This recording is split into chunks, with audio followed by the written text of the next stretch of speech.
Lucas capítulo 4, verso 16 en adelante. Amén. El día de hoy vamos a hablar de la predicación en la calle. Ese es el tema, predicación en calle. Amén. Si han encontrado Lucas capítulo 4, verso 16, me confirman con un amén. Ya es importante que digan amén para saber que la tienen, porque si no, no sé. Ya no esté en Juan, no esté en Mateo. Lucas capítulo 4, verso 16 en adelante, le haremos lectura a la palabra de Dios en el nombre del Padre, del Hijo y de su Santo Espíritu. Amén. Vino a Nazaret, donde se había criado, y en el día de reposo entró en la sinagoga, conforme a su costumbre, y se levantó a leer. Y se le dio el libro del profeta Isaías, y habiendo abierto el libro, halló el lugar donde estaba escrito: el Espíritu del Señor está sobre mí, por cuanto me ha ungido para dar buenas nuevas a los pobres. Me ha enviado a sanar a los quebrantados de corazón, a pregonar libertad a los cautivos y vista a los ciegos, a poner en libertad a los oprimidos, a predicar el año agradable del Señor. Y enrollando el libro, lo dio al ministro y se sentó, y los ojos de todos en la sinagoga estaban fijos en él. Amén. Tome su asiento.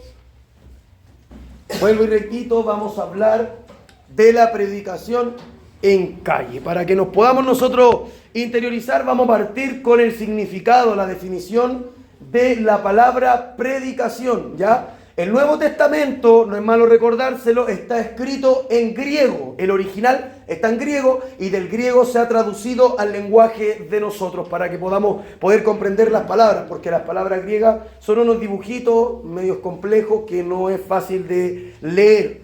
También en el Antiguo Testamento fue escrito en hebreo y algunos trozos o algunos fragmentos están escritos en arameo.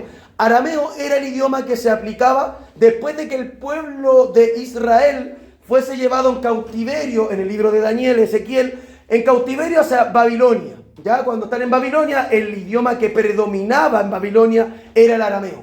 Entonces tuvieron que aprender obligados, quisieran o no, el idioma arameo. ¿Ya? Por eso hay unos fragmentos de Daniel, algo por ahí, si no mal recuerdo, en Ezequiel y en Esther, si no me equivoco, no sé si bien en Esther, tiene unos fragmentos que están en arameo. ¿Ya? Por lo tanto, para poder definir una palabra del Nuevo Testamento, debo definirla en griego. No puedo llegar y definirla del DRAE, que es el Diccionario Real Académico Español. Tengo que llevarlo al original, que realmente quería expresar el autor del libro, quién lo escribió, por qué lo escribió, a quién se dirigía, y todo eso se aplican reglas de la hermenéutica, que es poder interpretar un texto según su contexto sociocultural, económico y también lo que se vivía históricamente y arqueológicamente en ese periodo. Se tiene que meter en todo eso para poder interpretar. Y la palabra predicación viene del griego keres, que significa heraldo. ¿Quién era un heraldo? El heraldo era un mensajero que voceaba las noticias que habían en un reino, específicamente del rey, y se ganaba en los lugares públicos, en las plazas públicas, para anunciar el edicto o para anunciar las nuevas leyes que habían sido dictaminadas por el rey y también por un escriba escritos en las crónicas de los reyes. Entonces, cuando hablamos de predicación, en el Nuevo Testamento nos referimos a un mensajero que porta el mensaje del Rey de Reyes y Señor de Señores. Cristo, mencionado según Isaías capítulo 6, si no me equivoco, del verso 9 en adelante, es nombrado como el admirable, el consejero, el Dios fuerte, el príncipe de paz. Príncipe de paz. Apocalipsis, lo cantamos, capítulo 19, dice que Él es el Rey de Reyes y Señor de Señores. Por lo tanto, nosotros cuando predicamos portamos un mensaje, portamos, gloria a Dios, la predicación del Evangelio. Evangelio viene de una palabra griega, evangelion, que significa buena nueva de salvación. Muchos también han llevado este término griego para decir que evangelio significa solamente noticia. ¿Por qué noticia? Porque la Biblia relata en Juan capítulo 3, verso 16, dice la Escritura: porque el que en él cree no se perderá. Pero el que no cree ya ha sido condenado por no haber creído en el nombre del unigénito Hijo de Dios. Predicación, a diferencia de un sermón o de un mensaje en la iglesia, es, en el DRAE lo define como convencer de una ideología, de una doctrina, de una religión, persuadir a una persona de algo o de una creencia, de un dogma, ¿ya? Entonces, cuando se predica, simplemente se trata de convencer a la persona con lo que usted va a decir. Entonces, cuando usted predica, tiene que ir con fundamento, tiene que ir con base, tiene que usted no solamente decir es que la Biblia dice, no, porque hay gente que no cree en la Biblia.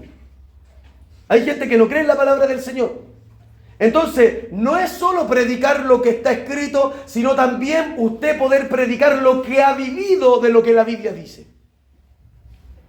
Predicación. Y usted tiene que tratar de convencer al hombre pecador, al hombre gentil, al hombre mundano, al hombre impío, al hombre pecador, de que él está muerto en su delito y en su pecado. Tiene que primero hacerle ver cuál es la situación en la que él está viviendo. Esta palabra, predicación, viene del latín predicare, que significa proclamar. Es defender una doctrina, una ideología ante un público con el fin de que éste la siga. Es tratar de convencer a alguien de que adopte cierta conducta o creencia. En la filosofía lingüística, esto significa hacer una declaración sobre una persona, un tema o un objeto. Entonces nosotros cuando predicamos, nosotros predicamos a Jesucristo. Proclamamos a Jesucristo, anunciamos a Jesucristo, compartimos a Jesucristo, hablamos de Jesucristo como Señor nuestro. Le hablamos a la gente y le decimos, hay un Jesús, hay un Cristo, hay un enviado de Dios para salvarte, para cambiarte, para sanarte.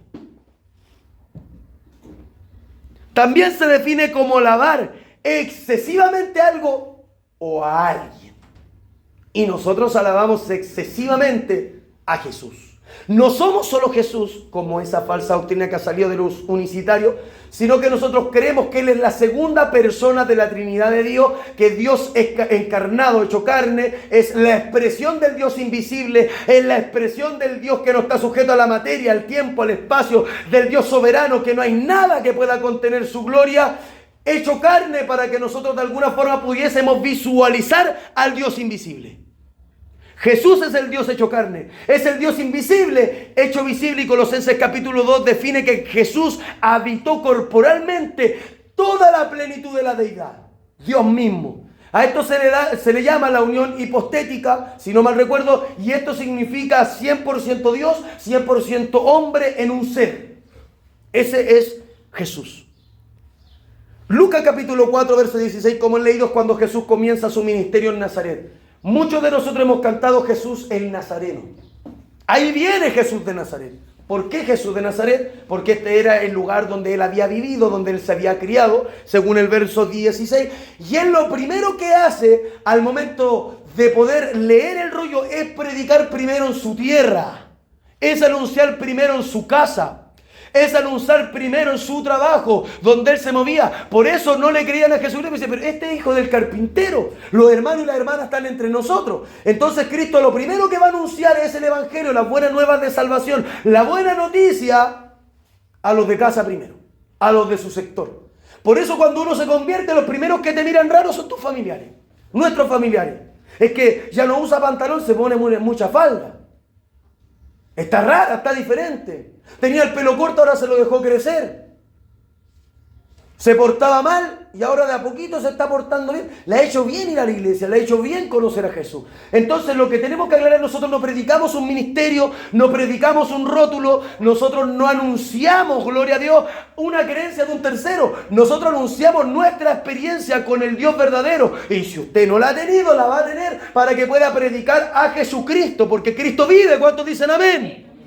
Él vive. Entonces cuando nosotros predicamos la palabra del Señor, nosotros anunciamos el edicto del Rey, nosotros anunciamos la noticia del Rey, y la buena nueva es que Cristo vino al mundo a morir por los pecadores. Primera de Timoteo 2:15, si no me equivoco, dice la Escritura, palabra fiel y digna de ser recibida por todos, que Cristo vino al mundo para salvar a los pecadores, de los cuales yo soy el primero. Palabra fiel y digna de ser recibida por todos. Evangelio digno.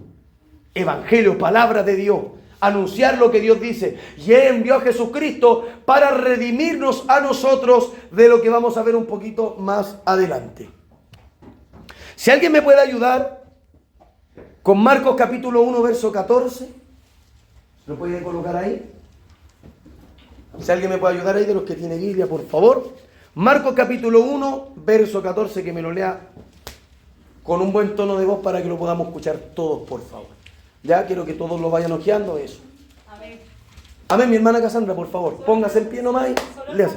El 14 y el 15. Ya, amén. Dice, Jesús inicia su ministerio. Gloria. Después que Juan fue encarcelado, Jesús vino a Galilea predicando el evangelio del reino de Dios, diciendo, el tiempo se ha cumplido y el reino de Dios se ha acercado. Arrepentíos y creed en el evangelio. Amén. Se da cuenta que cuando Cristo comienza su ministerio, comienza predicando arrepentimiento. No comienza predicando, venga para acá, voy a darle dinero, ahora yo le voy a pagar las cuentas, yo voy a llegar y voy a sanar a toda su familia, los voy a salvar a todos. Esa no es la promesa, no es la promesa. Ese no es el verdadero evangelio, ese es el efecto del evangelio. Ese es el efecto de servir a Dios. Es el efecto de servir a Jesucristo. Hechos capítulo 17, dice en la Escritura, si no mal recuerdo, lo expreso de esta manera porque no sé si en específico está ahí, pero me atrevo a decir que libros de los Hechos capítulo 17, cuando se le predica a un romano, le dice, cree en el Señor Jesucristo y serás salvo tú y tu casa. Será salvo. No es salvo, será salvo tú y tu casa. Entonces, él es salvado porque él creyó, pero no sabemos si la familia después creyó. Se presume que sí. Se cuenta, hay alguna estadística que dicen que por lo menos un 70% de las familias que caminan en una iglesia, que el hombre está presente, es porque el jefe de hogar, el sacerdote del hogar, el hombre del hogar, ha sido convencido y cree en el Señor Jesucristo. Generalmente sirve toda la familia del Señor, un 70% dentro de las iglesias.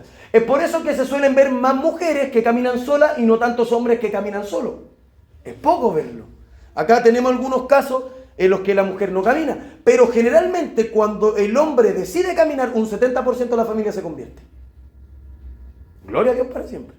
Pero cuando camina solamente la mujer, hay un 30% de que generalmente ella se lo gana para el Señor y convence al marido de que pueda ir. Los varones somos, con esto podemos comprobar que somos más duros de cabeza.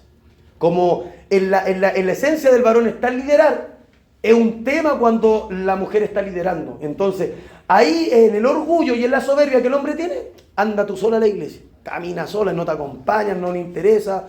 Y muchos lo hemos visto y lo hemos podido observar también en otras personas que les gustaría que el papá estuviera, que estuviera su hermano varón, pero no caminan porque somos más duros, más complicados. Entonces, gloria al Señor por los hombres que caminan y gloria a Dios por todas las mujeres que caminan. Porque si hay alguien que manifiesta más pasión, más vehemencia, más fervor, que se muestra más enamorado de Dios, la mujer.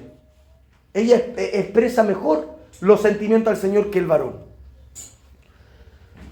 Cuando Jesús predica, dice, el tiempo se ha cumplido. ¿Cuál es el tiempo? El Salvador ya estaba caminando en medio de este mundo.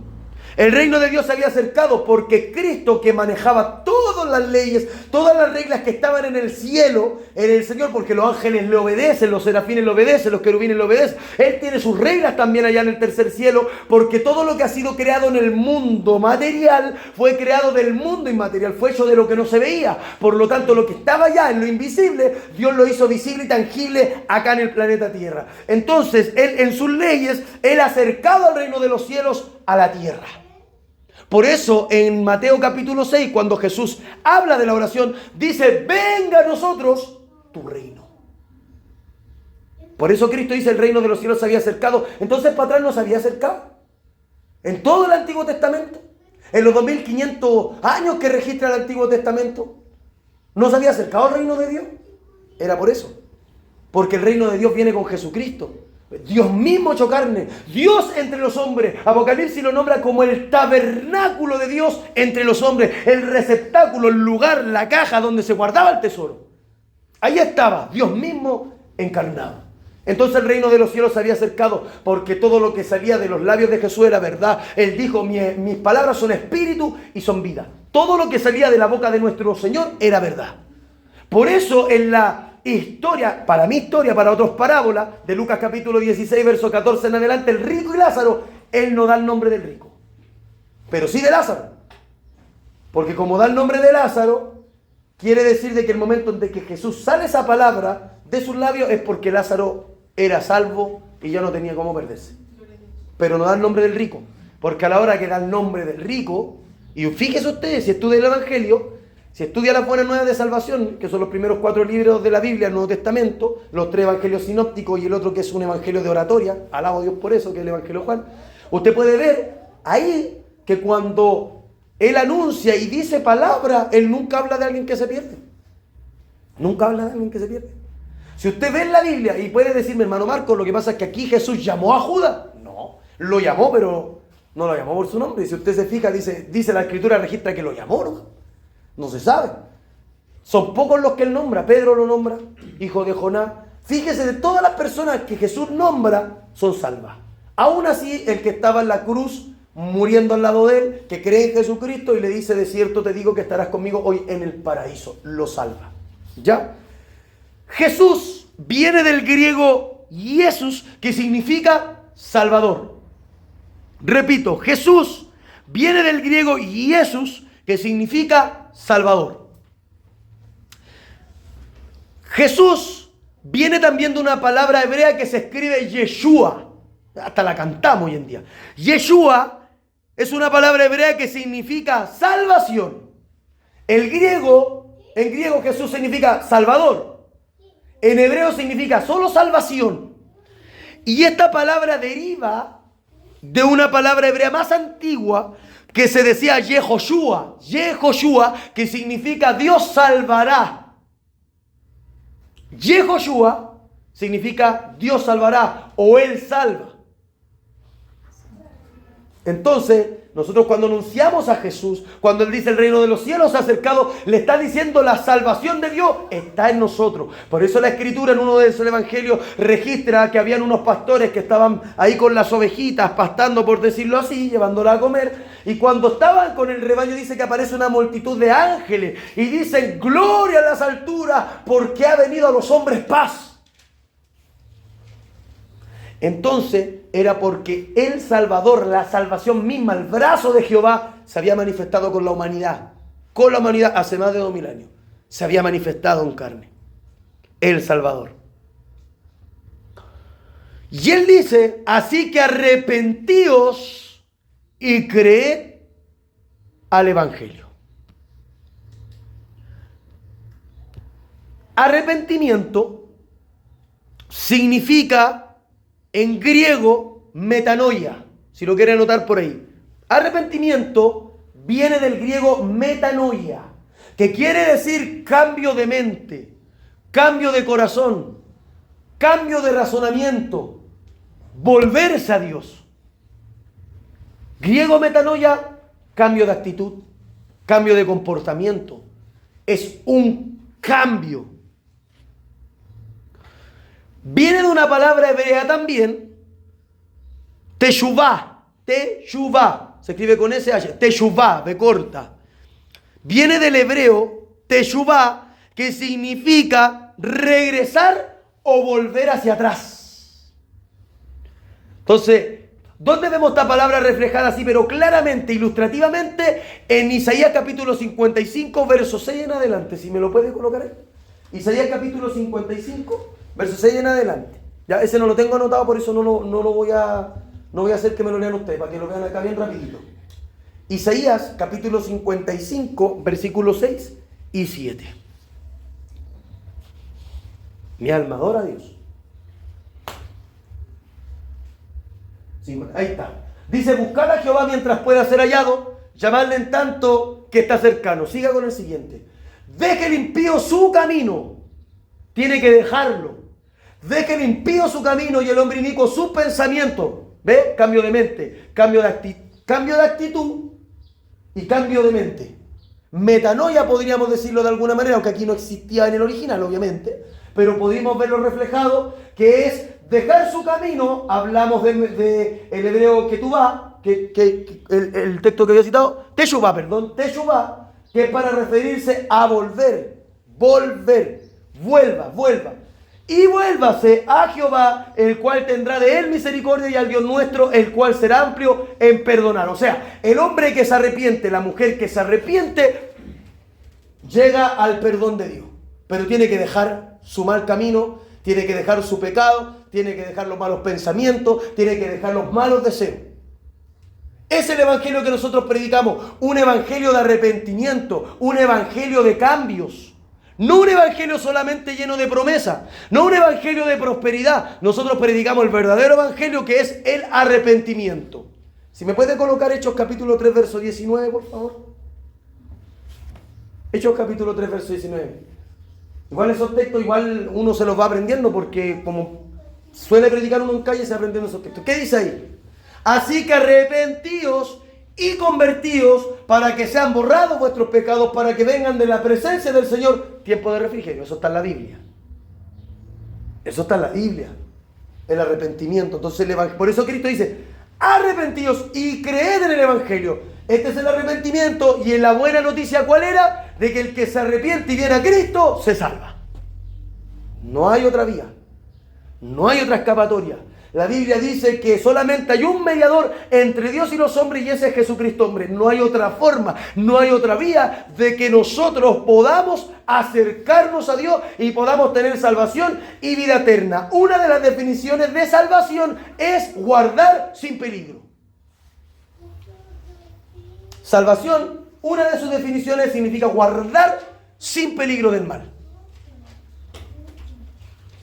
Entonces es un tema. Porque si yo me meto a definir lo que es salvación, no puedo creer que vamos a pasar la gran tribulación. No puedo. Para los que más adelante vamos a estudiar ese tema. ¿Cómo usted va a sufrir si salvación significa ser guardado del mal? Esa es la pura definición de la palabra en sí misma. Me está dando luces de que uno no va a padecer más de lo que padeció Cristo. Y Cristo no padeció catástrofes naturales. Ojo con eso. No padeció catástrofes naturales. Cristo lo que padeció, persecución. ¿Son perseguidos nuestros hermanos en el mundo? Sí. ¿Son muertos? Sí. ¿Están apresados? Sí. ¿Puede venir esto a Chile? Sí, puede venir. Y puede que incluso no lo vivamos. Entonces usted no puede ser, vamos a llamarle de alguna forma masoquista, de decir, no, es que si yo no soy golpeado, yo no soy perseguido, no me meten a la cárcel, yo no voy a entrar al reino de los cielos. ¿Y qué pasa con todos nuestros hermanos que nos preceden? Todos nuestros hermanos que ya fallecieron y que no fueron perseguidos, que no fueron ya... Entonces ellos no son dignos de entrar al reino de los cielos. Si yo creyera que esto fuera por obra, la salvación fuera por obra, obviamente, yo tendría que decir, no, a ti hay que golpearte, tú tenés que dejar esto otro para alcanzar la salvación, y no es así. Nosotros somos salvos por gracia. Y como somos salvos, dejamos el pecado. Como salvados, porque el salvado se aleja del pecado. El que se arrepiente deja la vida de pecado. Ahora, cuando se dice vuelva al camino, vuelva hacia atrás, cuando hablamos del hebreo, teshuvá, viene de un pensamiento en el que el hebreo primero plantea, y aquí vamos a pasar a los 5 puntos de la predicación, ¿ya? Quiero que me entienda primero lo primordial, en el que en el principio el hombre tenía una comunión con Dios hermosa, se paseaba en el huerto de Dios, su presencia, su voz se oía en el huerto, y el hombre hablaba con Dios. Me imagino yo que la voz de Dios le decía a Adán, ¿cómo estás? Y Adán le contestaba, no, bien, gracias a ti. Eso uno dice gracias a Dios, pero gracias a ti, hablando directamente con Dios. Entonces en un momento se rompe y el mundo empieza a decaer y se desvía. En eso que el mundo se desvía, cada cual su camino, creo que Isaías capítulo 59, verso 1 dice que todos nosotros nos descarriamos como ovejas. Y si nos descarriamos es porque estábamos acarrilados, estábamos reunidos, estábamos en un rebaño. En algún momento eso fue así. En el Bereshit, en el principio, en el comienzo de todo esto. Estábamos bien con el Señor, esto partió bien. Luego se echa a perder y algunos le llaman la doctrina de la depravación total del hombre. El hombre se desvía, se corrompe, y en esto que el mundo se corrompe es cuando viene el evangelio para predicar la palabra y decirle al mundo, reconcílense con Dios, vuélvanse a Dios. Segunda de Corintios capítulo 5 verso 18, el ministerio de la reconciliación que tenemos todos tenemos el ministerio de la reconciliación, que significa como si de alguna manera Dios rogase al mundo, reconcíliense con Dios. reconcíliense con el Señor. Reconciliados con Dios. Vuelvan. ¿Pero a qué? A la comunión que había en un principio. El mundo vive sin Dios. El mundo tiene un concepto, hay algo en la naturaleza, en lo espiritual, que ellos saben que hay algo más allá. Algo trascendente.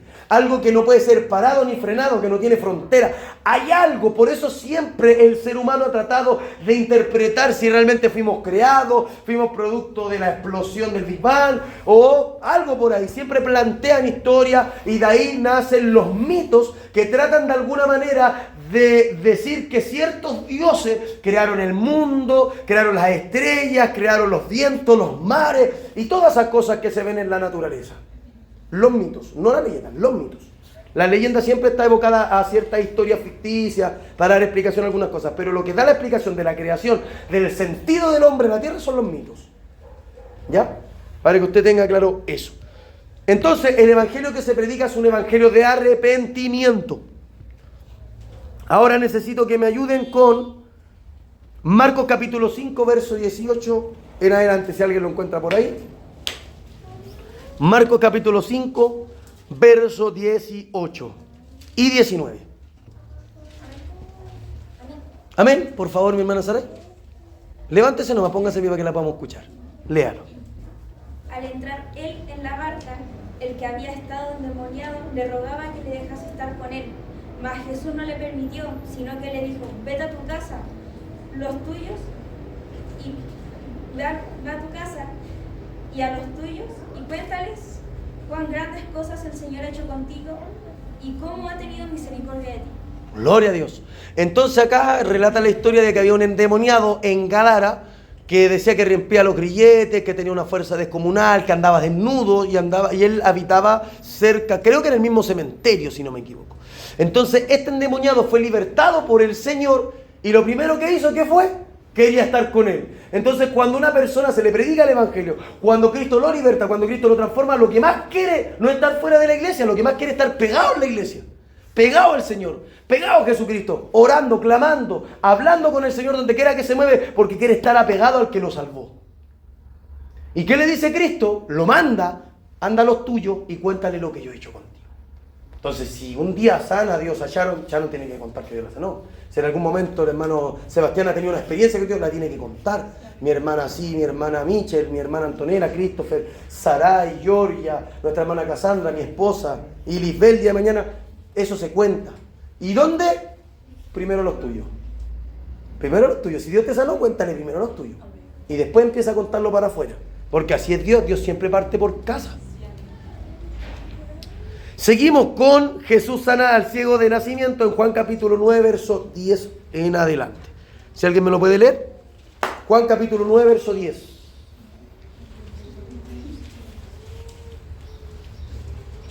Juan capítulo 9, verso 10. 10 y 11 y luego 24 y 25. 24 y 25. Pero partamos con el 10 y 11. Juan capítulo 10. Capítulo 9, verso 10. 9 y 10. Amén, hermano Christopher, por favor, fuerte y claro. Y le dijeron: ¿cómo te fueron abiertos los ojos? Respondió él y dijo: aquel hombre que se llama Jesús hizo lodo, me untó los ojos y me dijo: ve a Siloé y lávate. Y fui y me lavé y recibí la vista. Verso 24 y 25. Entonces volvieron a llamar al hombre que había sido ciego y le dijeron: dad gloria a Dios, nosotros sabemos que ese hombre es pecador. Entonces él respondió y dijo: si es pecador, no lo sé. Una cosa sé, que habiendo yo sido ciego, ahora veo. Amén. Entonces, ¿qué es lo que uno va y transmite? Lo que uno ha vivido. Siempre hay algo que Dios hizo con uno, la depresión, una enfermedad, la soledad, todas esas cosas que va sacando el Señor, eso es lo que uno comparte. ¿Cuánta gente es depresiva? ¿Cuánta gente está estresada? ¿Cuánta gente se mata por a veces motivo? Uno tiene que anunciarle este plan de salvación, uno tiene que anunciarle esto. Imagínense, así de sencillo, porque hay gente que dice: es que yo no sé predicar, no sé qué decir. Es que usted no tiene que saber qué decir. Dice Cristo que al momento de hablar no sois vosotros los que habláis, sino el Espíritu de vuestro Padre que habla a través de vosotros. Usted toma el micrófono, sin micrófono, un tratado y usted predica la palabra. Usted anuncia lo lindo que ha hecho el Señor con usted. Yo me acuerdo de mi sobrino que una vez predicó con 7 años, el Claudito, y él cuando predicaba decía, yo sirvo al Señor porque mi papá se golpeaba, mi papá a veces no nos tenían para darnos comida, y desde que llegaron al Señor, esto cambió, ahora hay alimento y ellos se aman. Se puede predicar, se puede hablar de Dios porque uno ha visto, de lo que hemos visto y oído, eso testificamos, dijeron los apóstoles. Entonces, así de sencillo, yo no tengo idea quién era Jesús. Yo escuché que había uno que se llamaba Jesús y que Él me iba a salvar, que Él me iba a sanar. Me sanó un tolodo. Nunca lo he visto, imagínense. Lo sanó, pero no lo había visto todavía. Oye, ¿pero qué fue lo que dice? Pero si les conté lo que me dice. Yo era ciego, me sanó, ahora veo. Así de sencillo se predica el Evangelio, hermano. Ese tal hombre llamado Jesús me sanó y ya está. Ahora, para los que quieran ya después verlo en casa, en el mismo capítulo 9, cuando usted lo lee completo, más adelante se le presenta a Jesús. No queda así. No queda con que no lo iba a conocer y no lo iba a ver. Más adelante se encuentra con Jesús, incluso lo adora. Y los judíos eran tan celosos que no aceptaban, obviamente, adoración, porque lo único que se adoraba es a Dios. Entonces, como es a Dios, es a Jehová o a Yahweh, o Eye Asher Aye, que significa yo soy el que soy, revelado en el libro de Éxodo capítulo 3, creo que en el verso 14 o en la altura del 18, se revela como yo soy el que soy. Entonces solamente a Dios adoraba y Cristo recibe y acepta la adoración porque Él era Dios humanado. Juan capítulo 4, verso 28, si me ayudan con eso. 28 al 30. Juan capítulo 4, verso 28 al 30. ¿Alguien que me lo haya encontrado por ahí que me lo pueda leer? Amén. Amén, mi hermana Cassandra. Dice en el nombre de Jesús, dice. Entonces la mujer dejó su cántaro y fue a la ciudad y dijo a los hombres, venid, ved a un hombre que me ha dicho todo cuanto he hecho. ¿No será este el Cristo? Entonces salieron de la ciudad y vinieron a él. Amén. Entonces, cuando viene palabra de Dios, uno no predica de uno mismo. Vengan a mí, vengan a mi iglesia, vengan a mi denominación, vengan a mi ministerio. No, uno predica a Cristo para que la gente se acerque a Él. No a nosotros, a Él. Nosotros predicamos al Señor y la Biblia nos revela en el Evangelio de Juan que el que convence de pecado, justicia y juicio al mundo, no a nosotros. No a nosotros, porque a nosotros ya nos convenció. Pero convence al mundo de pecado, de justicia y de juicio. Y esos 3 puntos son 3 puntos que nosotros vamos a tocar en un poquitito más adelante acerca de cómo nosotros presentamos este evangelio a la gente. ¿Alguien que me ayude con 1 de Corintios capítulo 1, verso 21 al 24? Gloria a Dios. Aleluya. Santo es su nombre. 1 de Corintios capítulo 1, verso 21 en adelante. Amén, hermano Sebastián. Pues, ya que la sabiduría de Dios, el mundo no conoció a Dios mediante la sabiduría, agradó a Dios salvar a los creyentes por la locura de la predicación, porque los judíos piden señales y los griegos buscan sabiduría. Pero nosotros predicamos a Cristo crucificado. Amén. Para los judíos ciertamente tropezadero y para los gentiles locura. Más para los llamados así judíos como griegos, Cristo poder de Dios y sabiduría de Dios. Amén, gloria al Señor. Entonces, ¿qué dice aquí? Nosotros predicamos a Cristo y a este crucificado. Esa es la predicación que nosotros anunciamos en la calle, que hay uno que murió por nosotros, que uno tomó el lugar de nosotros en la cruz del Calvario. ¿Por qué para el judío esto era tropezadero? Porque no era posible que un judío haya sido juzgado, obviamente ellos lo llevaron, pero fue juzgado por leyes extranjeras, las leyes de Roma, y él fue muerto como un malhechor. Entonces para ellos era tropezadero. ¿Cómo iban a creer que él era el Mashiach? ¿Cómo iban a creer que él era el enviado, el ungido, el que venía de parte de Dios a salvar el mundo? No podían, porque mira, murió en una cruz. Y ahí mueren los malhechores, desnudos, humillados, golpeados. Ahí murió Jesucristo, ahí murió nuestro Señor por el mundo entero. Entonces para los judíos era imposible. Él, el Mesías, una persona que fue tratada como un malhechor, como un mentiroso, como un falso profeta, porque eso creen los judíos ortodoxos, que era un falso profeta. Entonces, dicho esto, era un tropiezo. Para un judío creer que Jesucristo es el que salva, es un tropiezo. Es un tropiezo. ¿Y por qué para los gentiles era una locura? Porque los gentiles no tenían idea mucho del judaísmo, pero vieron a ese, él va a salvar. Es una locura. Entonces, ¿qué a Dios? Como el mundo a través de la sabiduría de Dios no conoció a Dios mediante sabiduría, agradó a Dios salvar a los creyentes por la locura de la predicación, de que nosotros anunciemos la palabra del Señor. Primera de Corintios capítulo 15, verso 2 al 17. Ayúdenme con eso, por favor. Ya nos vamos a ir a los 5 puntos y la vamos a hacer la cortita. Gloria a Dios. Amén. Amén, mi hermana Casandra. Pero si se predica de Cristo que resucitó de los muertos, ¿cómo dicen algunos de vosotros que no hay resurrección de muertos? Aleluya. Porque si no hay resurrección de muertos, tampoco Cristo resucitó. Y si Cristo no resucitó, vana es entonces nuestra predicación, vana es también vuestra fe. Y somos hallados falsos testigos de Dios, porque hemos testificado de Dios que Él resucitó a Cristo, al cual no resucitó, si en verdad los muertos no resucitan. Porque si los muertos no resucitan, tampoco Cristo resucitó. Y si Cristo no resucitó, vuestra fe vana aún está en vuestros pecados. Amén. Entonces, claro que predicamos de Cristo crucificado, pero hablamos del Cristo también resucitado. De hecho, el perdón de los pecados vino por la muerte de Cristo, pero la salvación fue en su resurrección. Porque si Cristo no resucita, vana es nuestra fe. De nada sirve. ¿Dónde lo comprobamos? Alguien que me ayude con Hechos capítulo 17, verso 22 en adelante. Al 26. O sea, a mí me encanta esto. Hechos 17, 22 en adelante. Aquí vamos nosotros a ver qué es lo que causó la muerte, porque lo primero que vimos fue la muerte de cruz, y ahora vamos a ver la resurrección. ¿Alguien que lo tenga por ahí? ¿17 cuánto? 17, 22 en adelante. Amén. Amén, hermano Christopher. Entonces Pablo, puesto en pie en medio del aerópago, dijo: varones atenienses, en todo observo que sois muy religiosos, porque pasando y mirando vuestros santuarios, hallé también un altar en el cual estaba esta inscripción: al Dios no conocido, al que vosotros adoráis, pues sin conocerle, es a quien yo os anuncio.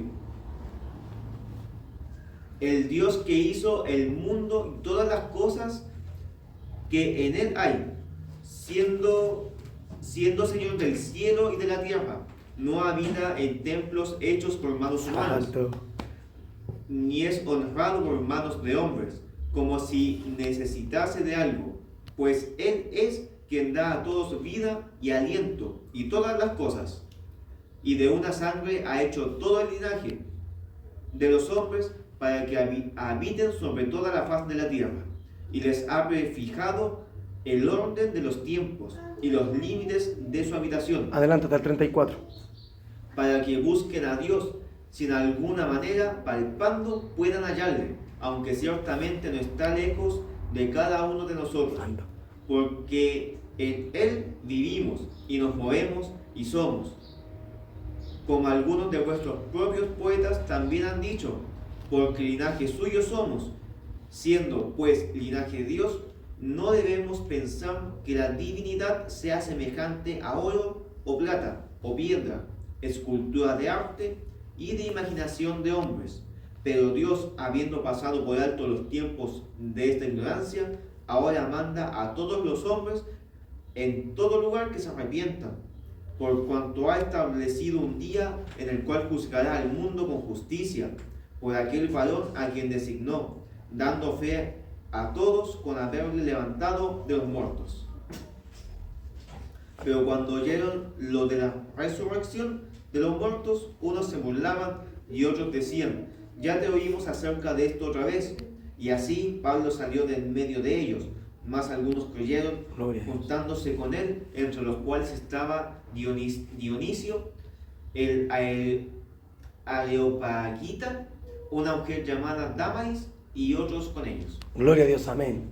Ahí vemos pero una clara predicación del Evangelio en Atenas que estaba lleno de idolatría. ¿Qué provocó esto? Que algunos creyeran y que otros se burlaran. Eso provoca el Evangelio. Entonces, si a usted le da vergüenza porque se van a reír, hay que pedirle fortaleza a Dios, porque sí o sí va a aparecer gente que se va a burlar de ti. Gente que no va a creer que hoy esta loca danza, este loco danza, esta habla lengua, este profetiza, este sana, este que es más cuentero, y se van a burlar, se van a mofar de nosotros. Entonces en el Evangelio, cuando uno predica, va a recibir aceptación o va a recibir rechazo. De ahí para allá, como dije, como es un anuncio de parte del rey, usted no se tiene que preocupar de lo que suceda de ahí para allá. Usted predica, usted anuncia, usted les muestra el buen camino, les habla de Jesucristo. Ahora, si ellos creen gloria a Dios y ellos rechazan gloria a Dios, su trabajo es compartir cuán grandes cosas ha hecho a el Señor con ustedes. Ahora ya nos vamos a meter de lleno en esto. Ya con esto ya no vamos a hacerla bien cortita, que son los 5 puntos de la predicación. Esto me gustaría, si están anotando ahí, 5 puntos de la predicación. Esto sí o sí, ¿ya? A lo mejor fue un poco largo el tema de la introducción, pero para que vean por qué predicamos, qué es lo que anunciamos, para resolver esas dudas. Y ahora vamos a hablar cómo nosotros presentamos el Evangelio a la gente que no conoce a Dios. 5 puntos de la predicación.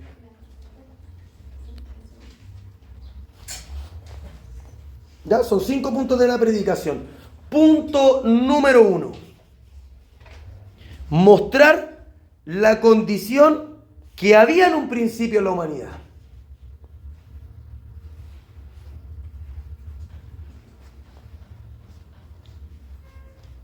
Número 1, mostrar la condición que en un principio había en la humanidad.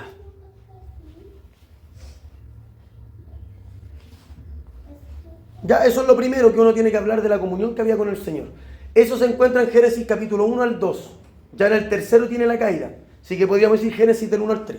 Ya, capítulo 1, capítulo 2, capítulo 3. Génesis, capítulo 1, capítulo 2, capítulo 3. Ahí nos muestra cuál era la condición del hombre en un principio y su caída. Ya, eso hablamos de que en un principio había comunión con Dios. Eso es lo que hay que hablar con la gente cuando uno anuncia este Evangelio. Ya, porque dicen, ¿y por qué? ¿Y por qué lo necesito? ¿Y por qué? Ahí vamos respondiendo, esto es lo que había en un principio, y esto por el pecado se rompió, entonces ahora hay que volver a restablecerlo, ¿ya? Punto número 2. Mostrar la condición actual de la humanidad. Gloria a Dios. Punto número 2, en la predicación de la calle, mostrar la condición actual de la humanidad.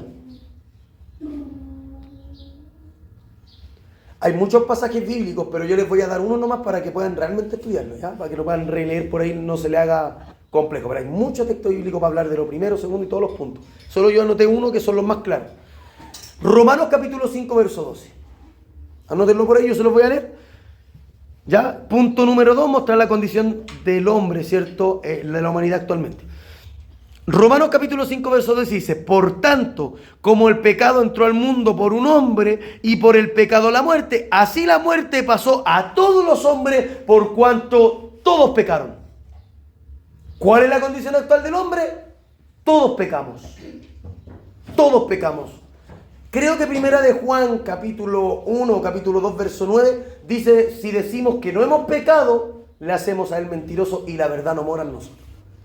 Todos hemos pecado. Romanos capítulo 3, verso 23 dice, por cuanto todos pecaron y están destituidos de la gloria de Dios. Por eso esos son los textos que uno se aprende, porque son los más claritos para decir de que el hombre ha pecado. Y de hecho, Pablo en un texto bíblico dice, hemos acusado a judíos y a gentiles que estamos todos bajo pecado. Somos todos pecadores delante del Señor.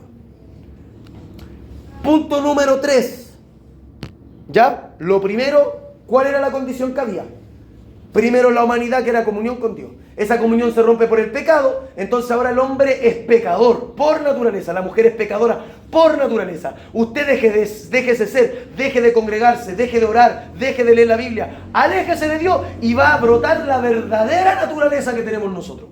La verdadera naturaleza, que la vemos en Romanos capítulo 7, que habla del pecado que mora en mí. Romanos capítulo 7, el pecado que mora en mí. ¿Cuál es la condición del hombre? Que es codicioso, es adúltero, es envidioso, es mentiroso, es charlatán, es un embustero, y todas aquellas cosas. Dice la Biblia, sea Dios veraz y todo hombre mentiroso. Entonces el hombre de por sí, la mujer, en algún momento en la que se ve en una situación comprometedora, prefiere mentir antes de quedar mal. Y eso creo que todos los que estamos aquí, en algún momento, hemos mentido para bien o para mal, pero hemos mentido. Entonces, ¿estamos bajo pecado? Estamos bajo pecado. Número 3, las consecuencias del pecado. Esto lo encontramos en Apocalipsis, capítulo 21, versículo 8, que dice: pero los cobardes e incrédulos, los abominables y homicidas, los fornicarios y hechiceros, los idólatras y todos los mentirosos tendrán su parte en el lago que arde con fuego y azufre, que es la muerte segunda. ¿Ve que hay un listado? Y ese listado también encontramos uno más extenso en 1 Corintios capítulo 6, verso 9 en adelante. Otro listado de pecados, que los que practican tales cosas no heredarán el reino de Dios. Apocalipsis 21:8 es lo que leí. 1 Corintios capítulo 6, verso 9 en adelante hay otro listado. Y creo que en Gálatas capítulo 5, verso a la altura del verso 16 en adelante, habla de las obras de la carne. Y todos los que hacen aquellas cosas no heredarán el reino de Dios. Esos son los 3 listados que conozco así, pero que usted tiene que puro leerlo y predica al tiro. Usted se los lee a una persona, quedan pero así con los ojos abiertos, no tenían idea que había un listado de los que no entran en el reino de los cielos. Y no lo dicen hermano Marco ni los pastores, esto lo dice la Biblia. ¿Ya? Los textos son Apocalipsis 21:8, 1 Corintios capítulo 6, verso 9, y Gálatas capítulo 5, creo que a la altura del verso 16 en adelante, en las obras de la carne. Ahora, ¿qué es lo que nosotros demostramos a las personas con decirle esto? De que con esta grave situación, con la consecuencia de cuando ellos mueran, al lugar donde ellos van a llegar a sufrir de tormento, donde Cristo predicando, que fue el grande anunciador, el más grande anunciador acerca del tema del infierno. Él dice que en el infierno habrá fuego que nunca dejará de arder. Gusanos que serán la cama de los que lleguen ahí, que se los van a comer día y noche, que ahí será el lugar del lloro y el crujir de dientes. Cristo fue el más grande exponente acerca del tema del infierno. Y esa palabra infierno viene de una palabra griega gehenna, que era un basural que estaba fuera de la ciudad de Jerusalén, donde constantemente tenía que estar el fuego encendido, quemando lo que no servía. O sea, quien rechaza a Dios, fácil, no me sirve. Y tiene que ser quemado. Oh, pero que Dios es malo e injusto. No, es que Dios le está dando a todos con la predicación la opción de salvarse. Nada más, de volver a la comunión que había en un principio. Por eso el punto 1 muestra la comunión, punto 2 muestra la caída, punto número 3 muestra las consecuencias de la caída. Y aquí viene el punto número 4. Presentar la salvación. ¿Ya? Presentar la salvación. Acuérdense que el número 3, al señalar que va a quedar fuera del reino de los cielos, ahora es el momento de decirle, pero tranquilo, hay una esperanza. Pero tranquilo, hay una salvación.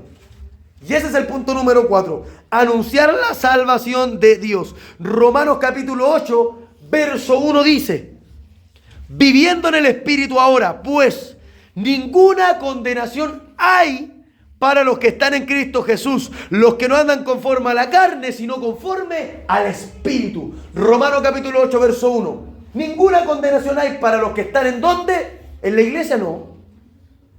En el pastor no, en el profesor no. Los que están en Cristo Jesús.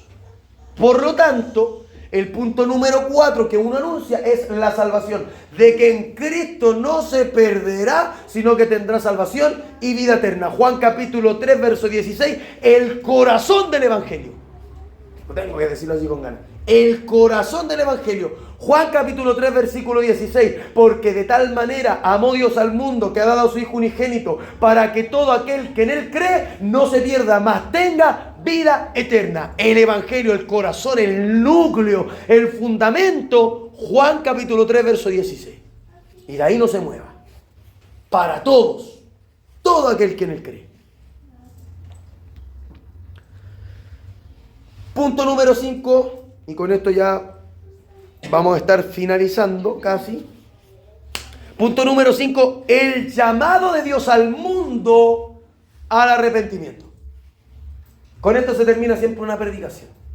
Con la invitación del pecador a que reciba una oración, a que reciba a Jesucristo en su vida. Punto número 5, el llamado de Dios al mundo. El llamado de Dios al mundo para el arrepentimiento. Romanos capítulo 10, versículo 8 al 11. Repito, Romanos capítulo 10, versículo 8 al 11 dice: mas, ¿qué dice? Cerca de ti está la palabra, en tu boca y en tu corazón. Esta es la palabra de fe que predicamos. Está escrito ahí. Esta es la palabra de fe que predicamos, que si confesares con tu boca que Jesús es el Señor y creyeres en tu corazón que Dios lo levantó de los muertos, serás salvo, porque con el corazón se cree para justicia, pero con la boca se confiesa para salvación. Pues la Escritura dice que todo aquel que en él creyere no será avergonzado. Con eso usted puede presentar una predicación a cualquier persona. Si se da el pequeño tiempo de poder hablar con alguien, usted le puede anunciar a Cristo de esa manera, bíblicamente. Uno, como generalmente entra con una persona que no conoce a Dios, es con el testimonio. Lo primero, el mundo, dice la Biblia que somos carta leída al mundo. Te observan, nos observan. Entonces, ¿qué hace el mundo? Nos observa y ellos no leen la Biblia, nos leen a nosotros. Entonces, si nosotros siendo cristianos decimos grosería, el mundo no va a acercarse a Dios. Si nosotros siendo cristianos nos tratamos mal entre la familia, no se van a acercar a Dios. Siempre dicen, para ser como ese mejor no asisto. No, es que yo conocí pastores ladrones, por eso no voy a la iglesia. Conocí líderes mentirosos, por eso no voy a la iglesia. ¿Se da cuenta? Y Pablo dice en Romanos capítulo 3 que el evangelio es blasfemado entre los gentiles por causa de de nosotros. Por nuestro mal testimonio, por nuestro mal comportamiento, y es por eso que a veces no nos creen, y la Biblia dice que no hay profeta sin honra, sino en su propia tierra. Entonces, ¿qué es más fácil hacer? Ir a predicar a otra comuna, porque hay alto pasaje, no te creen. No te creen. ¿Qué vamos a predicar afuera de la casa? ¿Quién se atreve a hacer eso hoy en día? Son pocos. Pocos se atreven a predicar en la esquina de la casa y que mira el vecino. Porque uno se compromete, porque tiene que guardar el testimonio. Entonces, nosotros somos el evangelio leído. Su comportamiento predica. Su comportamiento da testimonio, testifica que Jesús es veraz.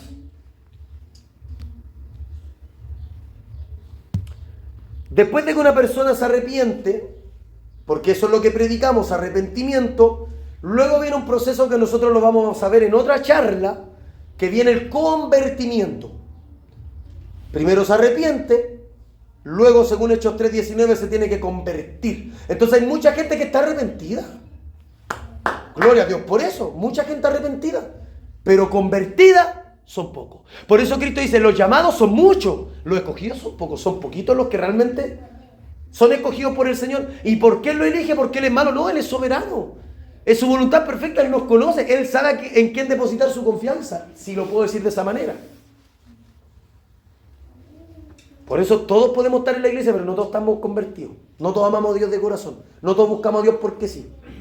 Entonces, lo primero es el arrepentimiento. Lo que se predica en calle no es el convertimiento. En la calle se predica el arrepentimiento para luego adoctrinarlo, disipularlo y enseñarle en la iglesia que se tiene que convertir. Después de esto se tiene que bautizar y termina siendo una nueva criatura. Y con esto termino, si alguien me lo puede leer, esta palabra maravillosa de la gran comisión de Marcos capítulo 16, verso 14 en adelante, y vamos a finalizar. Como les dije delante, ¿cómo vamos a ir a predicar si realmente Dios no nos dice que prediquemos? Es que Dios sí nos dice que prediquemos. Cristo, antes de volver a los cielos, de sentarse en el trono de Dios, a la diestra del Padre, dice la Escritura en Marcos capítulo 16, verso 14 en adelante. ¿Alguien que quiera finalizar con eso? Mi hermana Georgia, gloria a Dios. Marcos capítulo 16, verso 14 al 20. Jesús comisiona a los apóstoles. Finalmente se apareció a los 11 mismos, estando ellos sentados a la mesa, y les reprochó su incredulidad y dureza de corazón, porque no habían creído los que les habían visto resucitado. Y les dijo, Id por todo el mundo y predicad el Evangelio a toda criatura. El que creyere y fuere bautizado será salvo, mas el que no creyere será condenado. Y estas señales seguirán a los que creen. En mi nombre echarán fuera demonios, hablarán nuevas lenguas, tomarán en las manos serpientes, y si bebieren cosa mortífera no les hará daño. Sobre los enfermos pondrán sus manos y sanarán. Amén. La ascensión. Hasta el 20, ¿verdad? Sí, hasta el 20. Ya. Y el Señor, después que les habló, fue recibido arriba en el cielo, y se sentó a la diestra de Dios. Y ellos, saliendo, predicaron en todas partes, ayudándoles el Señor y confirmando la palabra con las señales que la seguían. Amén. Amén. Tome su asiento. Entonces, acá usted ve que cuando uno predica la palabra es porque Dios nos mandó a predicar. Y en eso que Él predica, lo que más me impresiona de nuestro Dios, lo que más amo de Dios yo, es que cuando uno hace su voluntad, cuando uno predica, dice aquí que el Señor te acompaña y te respalda con señales y prodigios. Usted no puede andar detrás de las señales. Si usted predica, anuncia el reino de Dios, las señales a ustedes les van a seguir, pero ustedes tienen que predicar. Si no predican, si no anuncian, si no comparten de Dios a los amigos, si no comparten de Dios a las amigas, nosotros estamos fallando en un punto de la palabra de Dios. La Biblia en ningún lugar señala de que esto te condena. ¿Por qué? Porque uno naturalmente va a compartir lo que vive. Y como uno comparte lo que vive, predica. Ahora, se predica de diversas maneras. Con micrófono, sin micrófono. Con tratados, sin tratados. Yendo a la iglesia, no yendo a la iglesia. Se predica de muchas maneras, de muchos medios. Puede predicar por redes sociales, como no puede predicar por redes sociales. Puede predicar en el colegio, puede predicar en el trabajo, donde usted se mueva, en el almacén comprando el pan, comprando el chanchito. Usted puede predicar la palabra del Señor. Cuando Dios le dé la oportunidad, le dé esa bendita oportunidad que se la va a dar sí o sí en algún momento, de hablarle a su amigo, de hablarle a su amiga, de hablarle a sus compañeros, de hablarle a su compañera, comparta su fe. Comparta su fe, no tenga miedo. Porque el Señor primero se agrada de eso. Y segundo, ¿qué sabe usted si a lo mejor ese amigo o esa amiga se va a poder salvar de ser una mujer endemoniada, ser un varón endemoniado?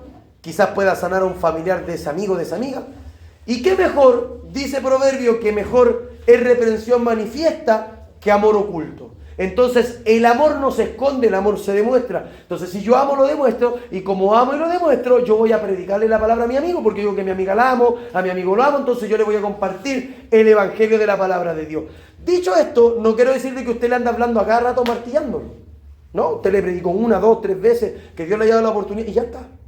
Ya está, porque la gente se enoja cuando uno le mete tanto el evangelio. Entonces usted vaya, predica, anuncia, lo comparte y ya está. Lo demás lo hace el Espíritu Santo, lo demás lo hace el Señor. Entonces, a conciencia de nosotros, ¿anunciamos al Señor o no anunciamos al Señor? Terminando ya este estudio, de ahora para adelante, si usted predica, gloria a Dios. Y si no predica, problema de usted con el Señor. Así que le invito a que se ponga de pie, que Dios